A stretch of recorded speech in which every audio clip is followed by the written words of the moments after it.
ও বন্ধুরে, আব্বাস আলমদার যখন পানিটা বাম কাঁধের মধ্যে নিয়ে ঘোড়াটারে টকবক করে চালাইতেছে, এজিদ সৈন্যর শাশুড়ি নামক একজন লোক আইসা আব্বাস আলমদারের বাম হাতটা একটা কূপ দিয়া আলাদা করে ফেলেছে। আব্বাস আলমদার বলে, আমি আমার হাত দিয়া পানির পেয়ালা, পানির পাত্রটা ধইরা ডান কাঁধের মধ্যে নিয়ে আমি যখন ঘোড়া চালাইতেছি, আমারে আরেকটা কূপ দিয়া আমার হাতটারে কাইটা ফলাইছে। আমি আব্বাস আলমদার সামনের দিকে যাইতে লাগলাম, এরা আমার সামনে যাইতে দেয় নাই রে। এরা আমি সামনে যাওয়ার সময় একটা তীর মাইরা আমি আব্বাস আলমদারের কাছে যে পানির পাত্রটা ছিল ওই পাত্রটারে ভেদ করছে। পাত্রের মধ্য থেকে পানিগুলা গড়গড়ে নিচে পড়ছে, আর ওই পাত্রের মধ্য দিয়া যখন তীরটা ভেদ করে আমার বুকের মধ্যে লাগছে, আমি আব্বাস আলমদারের দুইটা হাত নাই, এই দেহটা লইয়া ঘোড়ার পিঠে কেমনে জানি বইসা রইছি। ঘোড়াটা দৌড়াইয়া ইমাম হুসাইনের কারবালার ময়দানে তাবুর সামনে যখন গেছে, ইমাম হুসাইনের তাবুর মধ্যে একটা চিৎকার করে গেছে, হায় রে, ইসলামের জন্য, আমার নানার ইসলাম ধর্মটারে টিকে রাখার জন্য, নানার নাতিকে বাঁচানোর জন্য আব্বাস আলমদার এমন করে তার দেহটারে বিলীন করে দিল। আব্বাস আলমদার কয়, আমি পানির পিপাসায় বড় হতাশাগ্রস্ত। ইমাম হুসাইনকে বললাম আমার একটু পানি দাও। ইমাম হুসাইন কয়, আজকে 7 দিন পর্যন্ত আমাদের তাবুর মধ্যে পানি নাই। ওই বেঈমানের দলেরা, ইয়াজিদের দলেরা আমাদের পানি বন্ধ করে দিয়েছে। হে আব্বাস আলমদার, মনে রাখবা, যদিও তুমি দুনিয়ার পানি এখন পান করবা না, আল্লাহর কসম, রাহমাতুল্লিল আলামিন নবী তোমার কবরের মধ্যে তোমার জন্য হাউজে কাউসারের পানি নিয়ে দাঁড়াইয়া রয়েছে। জবান খুলে বলেন সুবহানাল্লাহ। আপনি যদি ইসলামওয়ালা হন, আপনি যদি ইসলাম ধর্মের উপর অবিচল থাকেন, আরে দুনিয়ার পানি তো আপনার জন্য কিছু না, দুনিয়ার সম্পদ, দুনিয়ার খানা পেনা আপনার জন্য কিছু না। আপনি কবরে যাবেন, ওই কবরের মধ্যে যাওয়ার পর দুনিয়ার পানি সেই পানির কাছে তুচ্ছ। রাহমাতুল্লিল আলামিন নবীর হাত মোবারকের মধ্যে ইন্না আতাইনা কাল কাউসারের পানি নবী নিয়ে দাঁড়িয়ে আছে, আপনাকে সর্বপ্রথম পান করানো হবে। জোরে বলেন সুবহানাল্লাহ। ইমাম হুসাইনের কাছে বলছে একটু পানি। ইমাম হুসাইন বলছে 7 দিন তো আমাদের তাঁবুতেই পানি নাই, আপনারে পানি দিব কই থেকে? তবে এতটুক মনে রাখেন, আপনি এমন পানি পান করবেন কিছুক্ষণের মধ্যে, যেই পানি রহমতের নবীজি হাউজে কাউসারের পানি আল্লাহ তাআলা নবীকে দান করেছে। হাদিস শরীফে আসছে, এই পানি কেউ যদি একবার 1 ফোঁটা পান করে, কিয়ামতের আগ পর্যন্ত তার পানির পিপাসাই লাগবে না। নবী সাল্লাল্লাহু আলাইহি সাল্লাম বলেছে, পৃথিবীর মধ্যে সবচাইতে নিকৃষ্ট যে জায়গা, সে জায়গার নাম বাজার। সে জায়গার নাম কি? বাজার আর দোকান, যেটাই বলেন। আর পৃথিবীর মধ্যে সর্বোৎকৃষ্ট জায়গা হলো আল্লাহর ঘর, মসজিদ আল মসজিদ বাইতুল্লাহ। আপনারা যত বেশি সম্ভব চেষ্টা করবেন আল্লাহর ঘরের মধ্যে সময় অতিবাহিত করার। যদি না সম্ভব হয়, যতক্ষণ আল্লাহর ঘরের বাহিরে নিজের জীবিকা অর্জনের জন্য থাকবেন, ওযু করে থাকবেন। 2 নাম্বার কাজ হলো সর্ব অবস্থায় আল্লাহ তাআলার জিকির, সুবহানাল্লাহ ওয়ালহামদুলিল্লাহ ওয়ালা ইলাহা ইল্লাল্লাহু আল্লাহু আকবার, অথবা আস্তাগফিরুল্লাহ রাব্বি মিন কুল্লি জামবি ওয়া আতুবু ইলাইহি লা হাওলা ওয়ালা কুওয়াতা ইল্লা বিল্লাহ, এভাবে পড়তে থাকবেন। আর এই সময়ের বাহিরে আরেকটা সময় নির্ধারণ করবেন, নবীজির উপর বেশি বেশি করে দুরূদ শরীফ পড়বেন। আল্লাহ তাআলা আল্লাহর জিকির, বেশি বেশি ইস্তেগফার, নবীজির উপর দুরূদ শরীফের আমল আমাদের জারি রাখার তৌফিক দাও। মারহাবা, জোরে কোন আমিন। আপনারা বলেন, এই বনকরা উত্তরপাড়ার জমিনে এই জান্নাতের বাগান কবরবাসীর মাগফিরাত কামনায় হইছে, আপনারা খুশি না বেজার? আল্লাহ তাআলা এই মাহফিলের আয়োজন যারা করেছেন, যারা মাহফিলে 1 টাকা থেকে শুরু করে 1000 টাকা পর্যন্ত দিয়ে সহযোগিতা করেছে, এই মাহফিলের জন্য টাকা দিয়ে না পারো, নিজের গায়ের শ্রম দিয়ে সহযোগিতা করেছে, আপনারা যারা উপস্থিত হয়েছেন, যেই মা বোনেরা পর্দার আড়ালে শুনছে, আল্লাহ তাআলা সবাইকে উত্তম জাযা প্রদান করুক। জোরে বলেন আমিন। এবার বলেন, বাবা, এই জান্নাতের বাগানে আসলে বসলে আমাদেরকে সওয়াব দেয় একজন, তিনি কে? এই কথাটা বিশ্বাস অন্তরে আসেনি? অন্তরে আসেনি? আল্লাহর দোহাই, এবার আসেন, আপনি নামাজ পড়লেন, রোজা রাখলেন, হজ করলেন, যাকাত দিলেন, দান সদকা করলেন, মা বাবার খেদমত করলেন, কিন্তু আমার নবীর কলিজায় একটু আঘাত দিলেন। আপনারা বলেন, এই নামাজ, এই রোজা, এই হজ, এই যাকাত, এই মা বাবার খেদমত, এই দান সদকা, এটির কোনো দাম? তার মানে বোঝা গেল, নামাজ, রোজা, হজ, যাকাত, দান সদকা সবকিছুর মূলে আমার নবীজির মোহাব্বত। আমি জানতে চাই বনকরা এলাকার ভাই বাবারা, আপনারা বলেন আমরা নামাজ পড়ি কয় ওয়াক্ত? মক্কার মানুষ পড়ে কয় ওয়াক্ত? হজ করছেন নি? উমরা হজ আসেনি কেউ? এই উমরা করছেন না কেউ? নাই এনে ওই দাঁত তুলছে, তোলো না, তোলো, অসুবিধা নেই, তুলছে কেন? মাশাআল্লাহ। যারা হজ করছে তারাও জানে মক্কা শরীফের ভিতরে আজান হয় 6 ওয়াক্তের। সুবহানাল্লাহ। মদিনা শরীফে আজান হয় 6 ওয়াক্তের। হুজুর কিসের? একটু হিসাব লন। ফজরের আজান আমরার এলাকাত হয়নি, যোহরের আজান হয়নি, আসরের আজান হয়নি, মাগরিবের হয়নি, আল্লাহর দোহাই এশারের আজান হয়নি। 5 ওয়াক্ত নামাজের আজান হয়। হুজুর তাহলে মক্কাতে 1 ওয়াক্ত বাড়তি কিসের আজান হয়? 1 ওয়াক্ত বাড়তি মদিনায় কিসের আজান হয়? ওই আজানটা হইল সালাতুত তাহাজ্জুদের আজান। ফজরের নামাজের আগে মক্কাতে ওই আজানটা দেয়। হুজুরও জানতে চাই কেন মক্কাতে মদিনাতে ওই আজানটা? আমার আল্লাহ তাআলা যখন আমার দয়াল নবী রাহমাতুল লিল আলামিন নবীরে বলছে, নবী গো আপনি নবীর জন্য তাহাজ্জুদের নামাজটাকে খাস করে দেওয়া হয়েছে। আমার নবী ডাক দিয়া উম্মত, আমার উম্মতের যদি কষ্ট না হইতো আমি আমার উম্মতের 6 ওয়াক্ত নামাজ ফরজ করে দিতাম, কিন্তু আমার উম্মত ফজরের নামাজ থেকে এশারের নামাজ পর্যন্ত 5 ওয়াক্ত নামাজ আদায় করব। আমার আল্লাহ তাআলা শরীয়তের সওয়াব তার আমলনামার মধ্যে দান করব। কিন্তু আমার কোন উম্মত যদি ফজরের নামাজের আগে উইটা আমার আল্লাহ তাআলার কাছে 2 করে 4 রাকাত 3 4 12 রাকাত তাহাজ্জুদের নামাজ পড়া আল্লাহর কাছে যা চাইব রে, আমি দয়াল নবীর কথা মোতাবেক আমার আল্লাহ আমার উম্মতের তা দান করব। জোরে কোন সুবহানাল্লাহ। আমি জানতে চাই সমস্ত জগতের জন্য আইন একরকম, মক্কার জন্য আর মদিনার জন্য আইন কেন আরেক রকম? তাইলে বোঝা যায় এটার মধ্যে একটা হাকিকত আছে। এই জন্য বলছি নামাজ, রোজা, হজ, যাকাত, দান, সদকা, মা বাবার খেদমত সকল কিছু একদিকে, আল্লাহর নবীর মুহাব্বত আরেকদিকে। আমার নবী ডাক দিয়া উম্মত কেন এই কথা বলা হইল? শুনো রে ইয়া রাসূলুল্লাহ, কেন বলা হইল? আমার নবী ডাক দিয়া কয়, শুনো রে দুনিয়ার মানুষের দলেরা, কুল্লা আসআলুকুম আলাইহি আজরান ইল্লাল মাওয়াদ্দাতা ফিল কুরবা। সুবহানাল্লাহ। আরো জোরে কন্যা সুবহানাল্লাহ। আরেক জায়গার মধ্যে আমার আল্লাহ তাআলা এত সুন্দর করে এই আয়াতে কারিমার কথা বলে দেন। আমার আল্লাহ তাআলার এই আয়াতে কারিমার অনুবাদ হইল, আমার আল্লাহ তাআলা জগতের মানুষের কাছে কোনো কিছুর বিনিময় চায় না। হ্যাঁ, ইল্লাল মাওয়াদ্দাতা ফিল কুরবা। আমার আল্লাহ কয়, বন্ধু নবী আপনি তারারে জানায়া দেন আমি আল্লাহ তাদের কাছে আপনি নবীর নিকটবর্তীদের ভালোবাসা চাই। আল্লাহ আপনি তাদের কাছে কোনো ভাড়া চান না। আমি জানতে চাই ও আমার বন করার বাবারা, বিদ্যা বাবারা, কেউ যদি একটা দোকানদারি করে ওই দোকানের মাসিক ভাড়া আছে না নাই? এই আয়াতের ভঙ্গানুবাদের আলোকে ব্যাখ্যা শুনেন। বাজান একটু ফাললে মনোযোগ দেন। এই কথাটা কেন বলতেছি? যেহেতু আমাকে বলছে সোয়াদে কারবালার বয়ানের ধারাবাহিকতা একটু কথা বলতে, বেশিক্ষণ কষ্ট দিতাম না কারণ সময় কম। যতটুকু বলবো ততটুকুর উপর আপনারা শুই না আমল করার চেষ্টা করবেন, অন্তরে মহাব্বত পয়দা করার চেষ্টা করবেন। আল্লাহ কবুল করুক, জোরে কোন আমিন।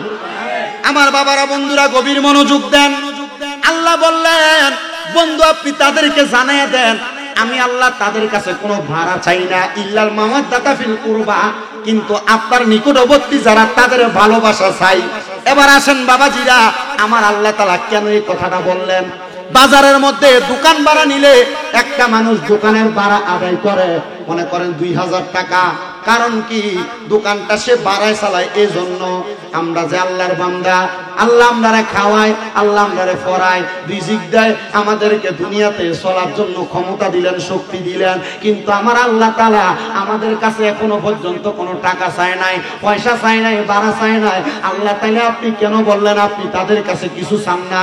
তবে আমার নবীদের নিকটবর্তী যারা তাদের ভালোবাসা চান। এবার সাহাবায়ে কেরাম আমার নবীরে প্রশ্ন করি, ইয়া রাসূলুল্লাহ, ইয়া হাবিবাল্লাহ, নবী গো আপনি দয়াল নবী রহমাতুল লিল আলামিন, নবীর কাছে জানতে চাই, নবী গো আপনি বলেন না আপনার নিকটবর্তী কারা?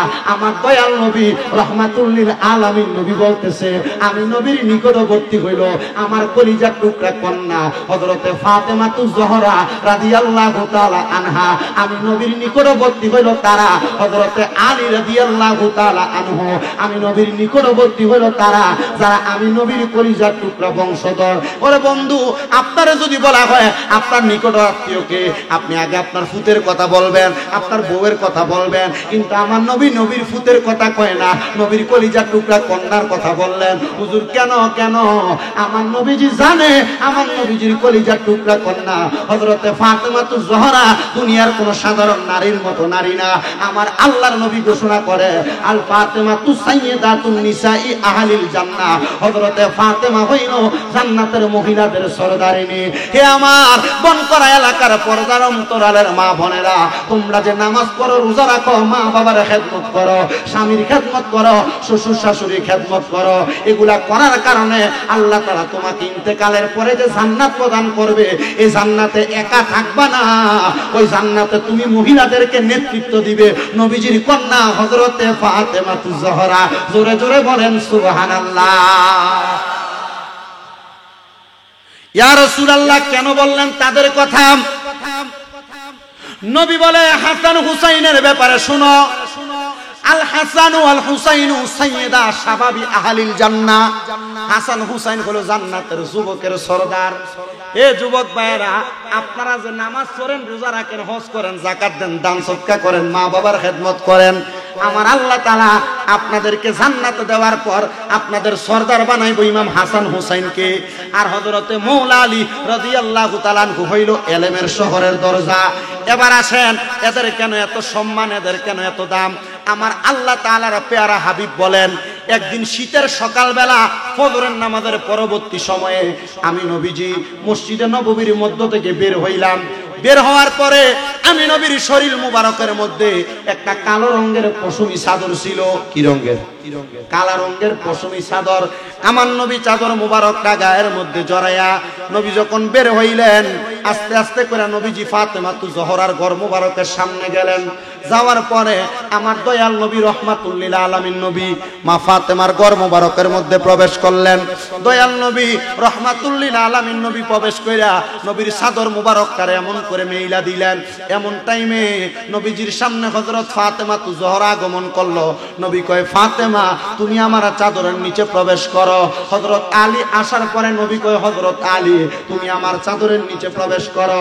হযরত ইমাম হাসান ইমাম হুসাইন রাদিয়াল্লাহু তাআলা আনহুমা তারা দুই ভাই আসার পরে আমার নবী কয়, তোমরা দুইজন আমার চাদরের নিচে প্রবেশ করো।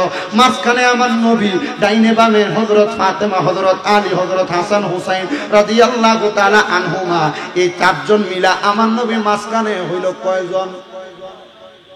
কয়জন?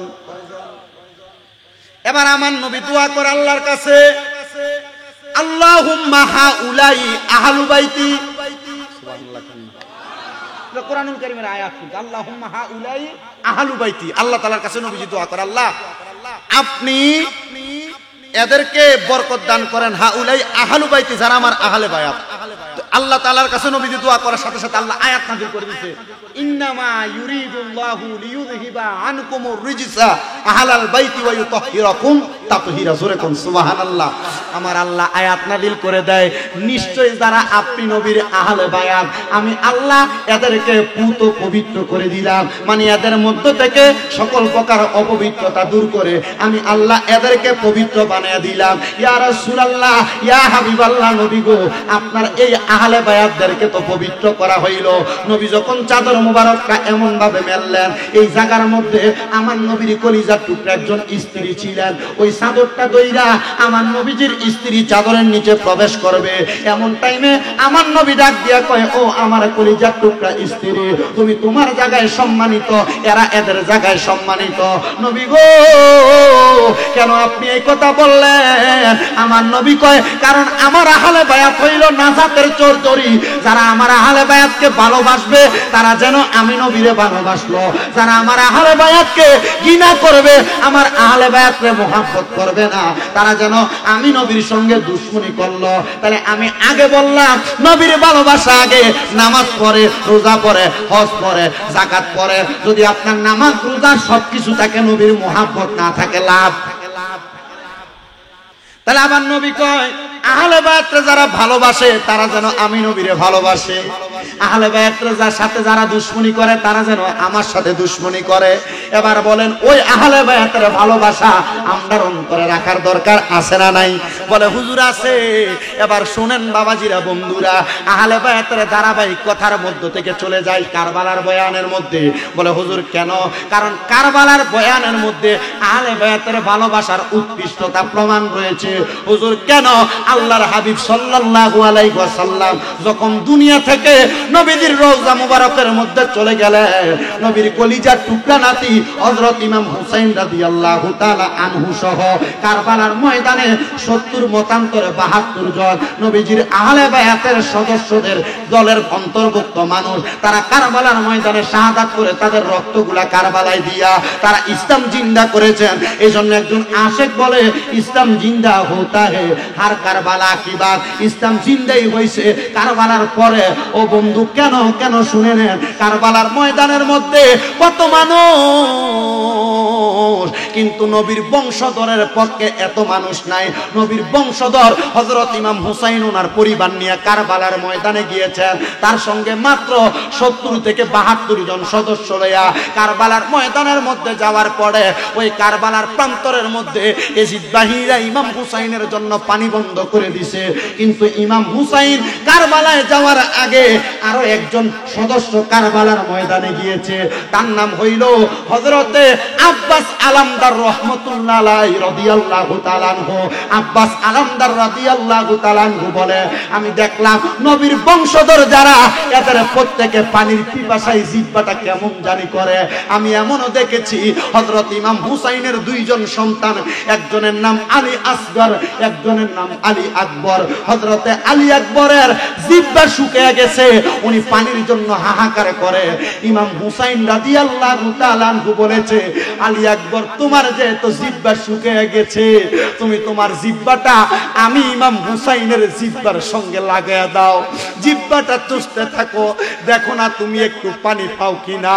হযরত ইমাম হুসাইন রাদিয়াল্লাহু তাআলা আনহু বলে যে আল্লাহ তাআলা আমার নানার মুহাব্বতে সমস্ত জগৎ সৃষ্টি করলো, ওই মানুষগুলা আমার আল্লাহ তাআলার এই কলিজার টুকরা মুহাব্বতের ইমাম হুসাইনের পরিবারের জন্য তারা কারবালার ময়দানে পুরাত নদীটার বন্ধ করে দিয়া রাখছে। হযরতে আব্বাস আলমদার বলে পানির জন্য যখন আমি গোড়ার পিঠে উইটা আমি এদিচ্ছন্নর সামনে দিয়া পুরাত নদীর মধ্যে নামলাম, আমার চোখের সামনে তারা পুরাত নদীটারে ঘেরাও করে দিছে। আমি আব্বাস আলমদার পানিটা পান করার জন্য যখন আমার মুখের কাছে নিলাম, হঠাৎ করে আমার মাথার মধ্যে চলে আসলো হায় রে, নবীর বংশধররা পানি পান করে নাই, আর আমি কেমনে পানি পান করব? আমি পানিটা পান না কইরা আমি একটা সুন্দর পাত্রের মধ্যে পানিটা নিছি আমার বাম কাঁধের মধ্যে, ডান হাতে গোড়ার লাগাম ধইরা আমি নবীর বংশের জন্য কুফা এবং কারবালার মধ্যবর্তী জায়গায় পানি নিয়ে যখন রওনা করলাম, এজিদের দলেরা আমি আব্বাস আলমদারের সামনে দাঁড়াইয়া তারা বললেন পানি নিতে পারবা না, কারণ নবীর বংশধরকে পানি দেওয়া যাবে না। ও বন্ধু, এজিদের পরিচয় কি জানতে চাও? এজিদের পরিচয় হইল মাথার মধ্যে পাগড়ি ছিল, মুখে দাড়ি ছিল, সুন্দর পাঞ্জাবি ছিল, কিন্তু নবীর বংশধররে ভালোবাসে নাই। তার কারণ হইল ইবনে জিয়াদ এবং এজিদের দলগুলার একমাত্র আশাই ছিল তারা যেন রাসূলুল্লাহর মসনদ দখল করে সমাজের মানুষগুলাকে কোরআন সুন্নাহর বহির্ভূত দিকে পদাচরণা করবে। এবার আপনারা বলেন যারা হুসাইনি মুসলমান তারা কি কোনোদিন কোরআন সুন্নাহর বাহিরে চলতে পারে নাকি? যারা হুসাইনি মুসলমান তারা কোনোদিন নামাজ ছাড়তে পারে নাকি? যারা হুসাইনি মুসলমান, যারা নবীর পক্ষের লোক, তারা কোনোদিন হারাম সুদ ঘুষ খাইতে পারে নাকি? আল্লাহ তাআলা আমাদেরকে হুসাইনি মুসলমান নবীর দলের সহজ সরল সঠিক মানুষ হিসেবে কবুল করেন। জোরে পড়েন আমিন। ও বন্ধুরে, আব্বাস আলমদার যখন পানিটা বাম কাঁধের মধ্যে নিয়ে ঘোড়াটারে টকবক করে চালাইতেছে, এজিদ সৈন্যর শাশুড়ি নামক একজন লোক আইসা আব্বাস আলমদারের বাম হাতটা একটা কূপ দিয়া আলাদা করে ফেলেছে। আব্বাস আলমদার বলে, আমি আমার হাত দিয়া পানির পেয়ালা পানির পাত্রটা ধইরা ডান কাঁধের মধ্যে নিয়ে আমি যখন ঘোড়া চালাইতেছি, আমারে আরেকটা কূপ দিয়া আমার হাতটারে কাইটা ফলাইছে। আমি আব্বাস আলমদার সামনের দিকে যাইতে লাগলাম, এরা আমার সামনে যাইতে দেয় নাই রে। এরা আমি সামনে যাওয়ার সময় একটা তীর মাইরা আমি আব্বাস আলমদারের কাছে যে পানির পাত্রটা ছিল ওই পাত্রটারে ভেদ করছে। পাত্রের মধ্য থেকে পানিগুলা গড়গড়ে নিচে পড়ছে, আর ওই পাত্রের মধ্য দিয়া যখন তীরটা ভেদ করে আমার বুকের মধ্যে লাগছে, আমি আব্বাস আলমদারের দুইটা হাত নাই, এই দেহটা লইয়া ঘোড়ার পিঠে কেমনে জানি বইসা রইছি। ঘোড়াটা দৌড়াইয়া ইমাম হুসাইনের কারবালার ময়দানে তাবুর সামনে যখন গেছে, ইমাম হুসাইনের তাবুর মধ্যে একটা চিৎকার পড়ে গেছে, হায় রে, ইসলামের জন্য, আমার নানার ইসলাম ধর্মটারে টিকে রাখার জন্য, নানার নাতিকে বাঁচানোর জন্য আব্বাস আলমদার এমন করে তার দেহটারে বিলীন করে দিল। আব্বাস আলমদার কয়, আমি পানির পিপাসায় বড় হতাশাগ্রস্ত। ইমাম হুসাইনকে বললাম, আমার একটু পানি দাও। ইমাম হুসাইন কয়, আজকে 7 দিন পর্যন্ত আমাদের তাবুর মধ্যে পানি নাই। ওই বেঈমানের দলেরা, ইয়াজিদের দলেরা আমাদের পানি বন্ধ করে দিয়েছে। হে আব্বাস আলমদার, মনে রাখবা, যদিও তুমি দুনিয়ার পানি এখন পান করবা না, আল্লাহর কসম, রাহমাতুল লিল আলামিন নবী তোমার কবরের মধ্যে তোমার জন্য হাউজে কাউসারের পানি নিয়ে দাঁড়াইয়া রয়েছে। জবান খুলে বলেন সুবহানাল্লাহ। আপনি যদি ইসলামওয়ালা হন, আপনি যদি ইসলাম ধর্মের উপর অবিচল থাকেন, আরে দুনিয়ার পানি তো আপনার জন্য কিছু না, দুনিয়ার সম্পদ, দুনিয়ার খানা পিনা আপনার জন্য কিছু না। আপনি কবরে যাবেন, ওই কবরের মধ্যে যাওয়ার পর দুনিয়ার পানি সেই পানির কাছে তুচ্ছ। রাহমাতুল লিল আলামিন নবীর হাত মোবারকের মধ্যে ইন্না আতাইনা কাল কাউসারের পানি নবী নিয়ে দাঁড়িয়ে আছে, আপনাকে সর্বপ্রথম পান করানো হবে। জোরে বলেন সুবহানাল্লাহ। ইমাম হুসাইনের কাছে বলছে, একটু পানি। ইমাম হুসাইন বলছে, 7 দিন তো আমাদের তাঁবুতেই পানি নাই, আপনারে পানি দিব কই থেকে? তবে এতটুক মনে রাখেন, আপনি এমন পানি পান করবেন কিছুক্ষণের মধ্যে, যেই পানি রহমতের নবীজি হাউজে কাউসারের পানি আল্লাহ তাআলা নবীকে দান করছে। হাদিস শরীফে আসছে, এই পানি কেউ যদি একবার 1 ফোঁটা পান করে, কিয়ামতের আগ পর্যন্ত তার পানির পিপাসাই লাগবে না। দুধের চাইতে সাদা, মধুর চাইতে মিষ্টি এই পানি। জোরে বলেন সুবহানাল্লাহ। আপনারা কোন তো ওই পানি আমরা পান করতে চাই না? ওই পানি যারা পান করতে চায় তারা নামাজ লাগবো নি, নামাজ ছাড়া ওই পানি পাওয়া যাবে, রোজা ছাড়া পাওয়া যাবে, নবীর মোহাব্বত ভালোবাসা ছাড়া পাওয়া যাইব। এই জন্য এতটুকু মনে রাখ, নামাজ, ইবাদত, দান, সদকা সব কিছুর মূলে নবীর মোহাব্বত। আর এটা থাকবো, আপনি কবরে গেলে আপনি কাউসারের পানি পান করতে পারবেন। আল্লাহ তাআলা যেন আমাদেরকে কাউসারের পানি পান করার তৌফিক দান করে। জোরে বলেন আমিন। ও বন্ধু, ও নবীর উম্মতের দলেরা, হযরত আব্বাস আলমদার রাদিয়াল্লাহু তাআলা দুনিয়া থেকে বিদায় হয়ে গেল। এমন টাইমে হযরতে আব্বাস আলমদার রাদিয়াল্লাহু তাআলা আনহুর শাহাদাতের পরে হযরতে ইমাম হুসাইন রাদিয়াল্লাহু তাআলা আনহুর সামনে দাঁড়িয়ে গেছে ওনার বড় ছেলে হযরত ইমাম আলী আকবর। সুবহানাল্লাহ। হযরত ইমাম আলী আকবর সামনে আসছে, ইমাম হুসাইন ওনার চেহারার দিকে তাকিয়ে তাকিয়ে কান্না করতেছে। হে আলী আকবর, উদ্দেশ্য কি বলতে চাও? হযরত আলী আকবর ডাক দিয়ে কয়, শোনো ইমাম হুসাইন, আপনি তো আমার কলিজার টুকরা আব্বাজান, আপনি আমার দিকে তাকিয়ে মায়া দেখাইতেছেন। আল্লাহর কসম, এই মায়া আপনি আমার জন্য দেখাইয়েন না, আপনি আমারে অনুমতি দেন, এই মুহূর্তে আমি কারবালার ময়দানে যাইয়া এজিদ বাহিনীর সঙ্গে যুদ্ধ পরিচালনা করব। হযরতে আলী আকবরের চেহারার দিকে তাকিয়া হযরতে ইমাম হুসাইন রাদিয়াল্লাহু তাআলা আনহু বলে, না রে না, ওরে হযরতে আলী আকবর, তোমার চেহারার দিকে তাকাইলে আমার নবীর কথা মনে হয়ে যায়, তোমার চেহারার দিকে তাকাইলে আমার আব্বা হযরত আলী রাদিয়াল্লাহু তাআলা আনহু ইসলামের চতুর্থ খলিফা ওনার কথা মনে হয়ে যায়। তুমি যদি কারবালার ময়দানে যায়া শাহাদাত বরণ করো, তুমি আলী আকবর শাহাদাত বরণ করলাম না, কার চোখটা দেখবো, কার মুখটা দেখবো? আলী আকবর স্মরণ করে যে আব্বা গো, আপনার নানা মুহাম্মদুর রাসূলুল্লাহ সাল্লাল্লাহু আলাইহি ওয়াসাল্লাম নবী না বলেছে কারবালার ময়দানে আপনি শাহাদাত বরণ করবেন। আমি একটা কথা আপনাকে বলতে চাই, আমি যদি কারবালায় শাহাদাত বরণ করি গো, আপনি আমারে আর কেমনে দেখবেন? কারবালার ময়দানে যাইতে যাইতে ৭১ জন মানুষ শাহাদাত বরণ করছে গো, আমি কারবালায় গেলে আমি জানি আমি কারবালায় শাহাদাত বরণ করব, আমি আর ফিরে আসবো না। তারপরে আপনি ইমাম হুসাইনের পালা, অনুমতি দেন আব্বা, আপনি আমারে অনুমতি প্রদান করেন। ইমাম হুসাইন কয়, আব্বা রে, তুমি ওই জায়গায় যাইবা, শাহাদাত বরণ করবা, ইন্তেকাল করবা, মৃত্যু নিশ্চিত যাই না ও, আমি তোমারে সেখানে যাওয়ার অনুমতি দিলাম। আমি জানতে চাই ও আমার বন করার বাবারা, আপনার ছেলে বিদ্রা বাজারে গেলে অ্যাক্সিডেন্ট করে মারা যাবে, জানলে আপনি আপনার ছেলের বাজারে যাইতে দিতেন না। আপনার ছেলে প্রবাসে গেলে ওই জায়গার মধ্যে মারা যাবে, জানলে আপনি যাইতে দিতেন না। আপনার বাবা ব্যবসা করতে কুমিল্লা শহরে গেলে আপনার বাবা মারা যাবে, জানলে আপনি যাইতে দিতেন না। কিন্তু ইমাম হুসাইন জানে ওনার ছেলে কারবালার ময়দানে যুদ্ধ করতে গেলে শাহাদাত বরণ করবে, উনি ওনার সন্তানকে যাইতে দিলেন।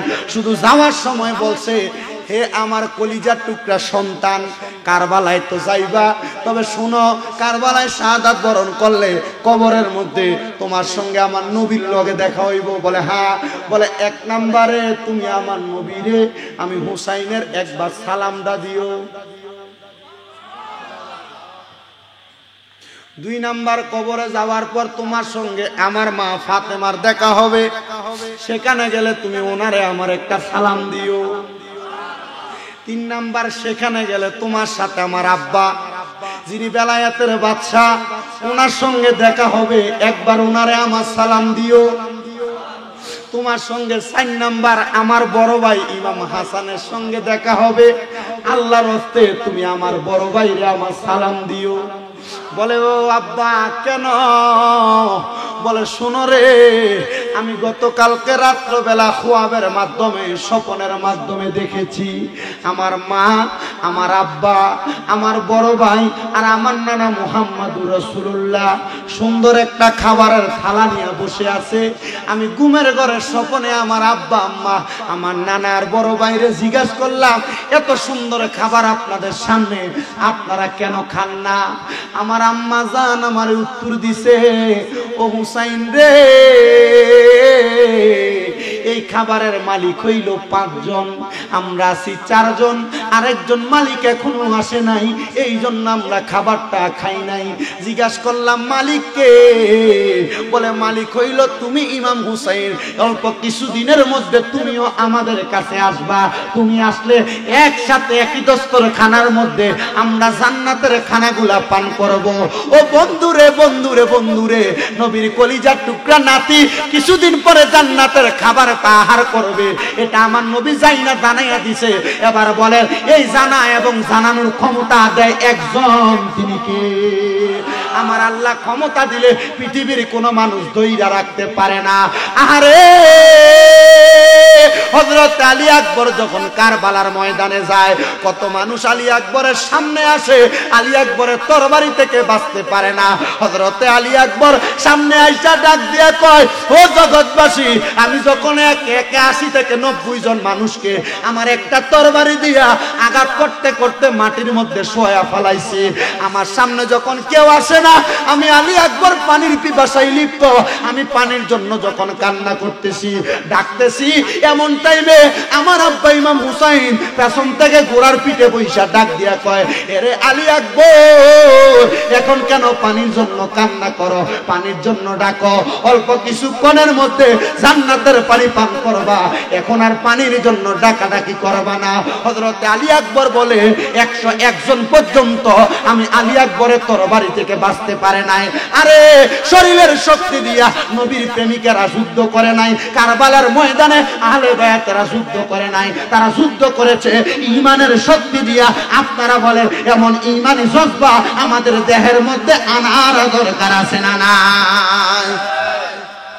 এর ঈমানি জজবা আপনার দেহের ভিতরে ঈমানি জজবা থাকলে আপনার চোখের সামনে নবী অবমাননা হইতো না, আপনার মুখের সামনে আপনার এলাকায় নবীর অবমাননা হইব দূরের কথা, কোরআন নিয়ে নামাজ নিয়ে কোরআন সুন্নাহর আলোচনার বাহিরে কোন শব্দ ব্যবহার হইতে পারতো না। আর হয়তো হয় নবীর দুশ্মনী যে জায়গায় যেভাবে হোক আল্লাহর কাছে দোয়া করব, আল্লাহ যারা নবীর দুশ্মনী করে, নবীর শান ও মানের খেলাফ করে, আপনি আপনার আসমানি ফয়সালার মাধ্যমে এগুলার বিচার করবেন। এগুলার বিচার করার ক্ষমতা আমরা নাই। হাদিস শরীফে আছে, যদি তুমি তোমার চোখের সামনে এমন কোন অন্যায়, অবিচার, অত্যাচার দেখতে পাও, তুমি সর্বপ্রথম তোমার হাত দিয়ে প্রতিহত করো, যদি না পারো মুখ দিয়ে প্রতিহত করো, যদি না পারো তুমি তোমার অন্তর থেকে ঘৃণা করো। ওয়াযালিকা আদআফুল ঈমান, এটা হলো ঈমানের সবচাইতে নিকৃষ্ট, সবচাইতে ছোট অংশ।